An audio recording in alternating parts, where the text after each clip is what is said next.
طبعا بعد حلقاتنا اللي فاتت فكرتوا كتير جدا نعمل ايه ونجيب ايه ونتكلم عنه. لقيت في بعض التعليقات الغريبة اللي انا ما تخيلتهاش تماما. هو انت ليه بتتكلم عن الجزائر؟ روح اتكلم عن بلدك مصر. عايز اقول لحضرتك اللي بتقول لي الكلام ده قبل ما اتكلم عن الفيديو بتاعنا وقبل ما نشوفه، هقول لك كلمة بسيطة جدا. الجزائر هي بلد التاني اللي من حقي ان اتكلم عنها، ومن حق اتكلم عن اي دولة عربية موجودة، لاننا كلنا اخوات وكلنا على قلب رجل واحد. ويسعدني ويشرفني ان اتكلم عن دولة عظيمة وعريقة زي دولة الجزائر. علشان كده جبت لكم فيديو النهاردة مزعج جدا لأعداء الجزائر، مقلق جدا لكل حد فكر ان الجزائر دولة ضعيفة. هقول لحضرتك على حاجة بس قبل ما نتكلم ونشوف الفيديو، يا ريت ننزل نصلي بينا على حضرة النبي عليه افضل الصلاة والسلام.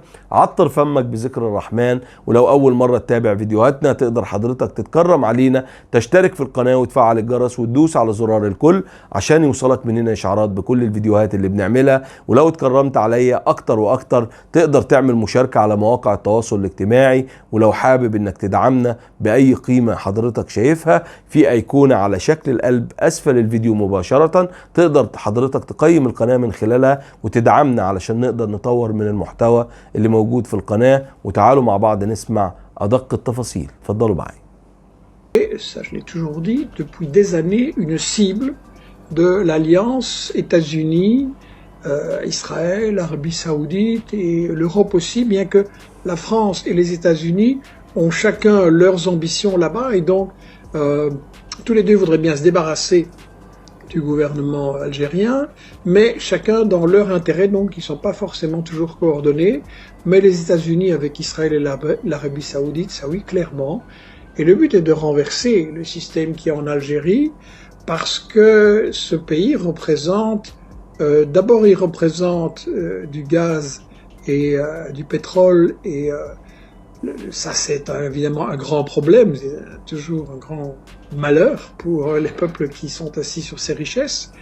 Ensuite, le sud de l'Algérie, c'est dans le Sahara, et donc c'est la porte d'entrée vers des réserves d'or, l'uranium bien entendu, fondamental pour l'électricité et le nucléaire, et donc c'est extrêmement convoité. En plus, en Algérie, suite à la révolution et à la lutte anticoloniale contre la France, il y a eu un système public, d'entreprises publiques très importantes pour éviter que ces richesses ne soient privatisées et ne servent à des intérêts particuliers, mais qu'elles soient à la disposition de tout le monde. Donc, pour ces raisons-là, l'Algérie est convoitée. Donc, Saïd est vraiment une bonne référence. Alors, le Maroc par rapport à ça, le Maroc, c'est clairement la trahison. C'est pas nouveau. Le régime du Maroc, c'est quelque chose d'encore beaucoup plus bureaucratique et privatisé, élitiste, avec une confiscation des richesses et une très grande pauvreté pour la population comparée à une élite. Et évidemment, ce régime se maintient par différentes méthodes, mais il y a une très grande révolte sociale. Et pour y répondre et pour se protéger, le Maroc a besoin des États-Unis et de la France. Rappelons que Israël a aidé le régime marocain, Hassan II à l'époque, à se débarrasser et assassiner Ben Barka, qui lui voulait installer un régime beaucoup plus populaire et social. Et donc le Maroc travaille avec Israël depuis longtemps.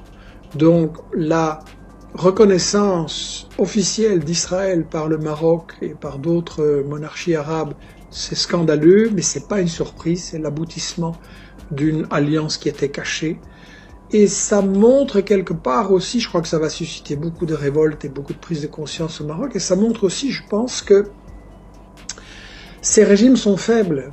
Et comme ils ne peuvent pas s'appuyer sur leur population, parce qu'ils les oppriment, ils les frustrent, ils sont obligés de s'appuyer sur les États-Unis et Israël, mais la bonne nouvelle, c'est que ces régimes-là aussi ne sont pas très bien portants, et ça, on le verra un peu plus loin avec beaucoup de bonnes questions. Donc je pense qu'il est très important que l'Algérie, le Maroc, la Tunisie, la Libye, tous ces peuples-là, et les peuples noirs africains au sud, se travaillent ensemble par rapport à justement remplacer ces monarchies corrompues qui n'ont rien apporté de bon à la population par des régimes populaires démocratiques comme on a en Amérique latine avec Chavez puis Maduro, avec Evo Morales en Bolivie, etc. Et je crois que ça c'est la solution, mais ça ne viendra évidemment que par des luttes populaires. Je crois qu'il y avait une autre question concernant l'Algérie, c'était ce qui se passe au Sahara occidental.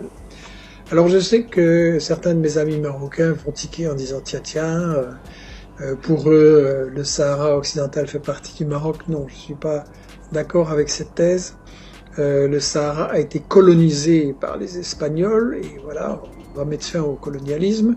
Et puis quand l'Espagne ne pouvait plus le tenir, elle a refilé ça au Maroc pour toute une série de raisons et de pressions qui sont analysées dans des bons articles sur Investigation.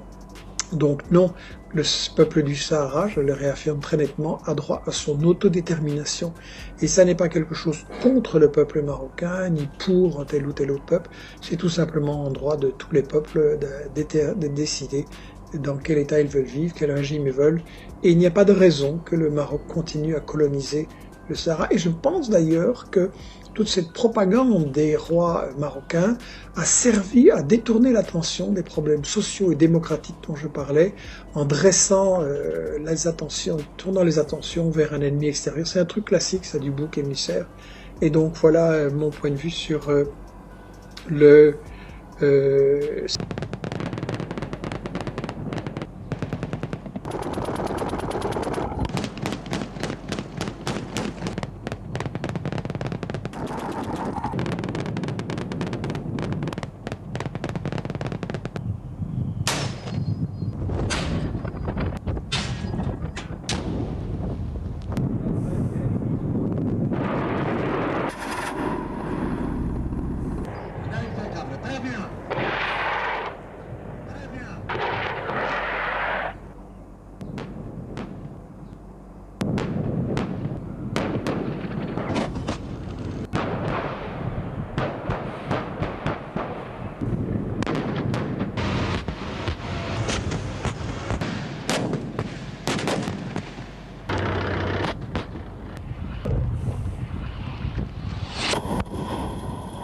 مواقف متعددة وبنشوفها في حياتنا، ولكن أقريت وأصريت إني دايما أجيب لحضراتكم الحقائق وأجيب لحضراتكم الفيديوهات اللي تنول إعجابكم، وخاصة كمان توضيح أي مشكلة ممكن تواجهنا.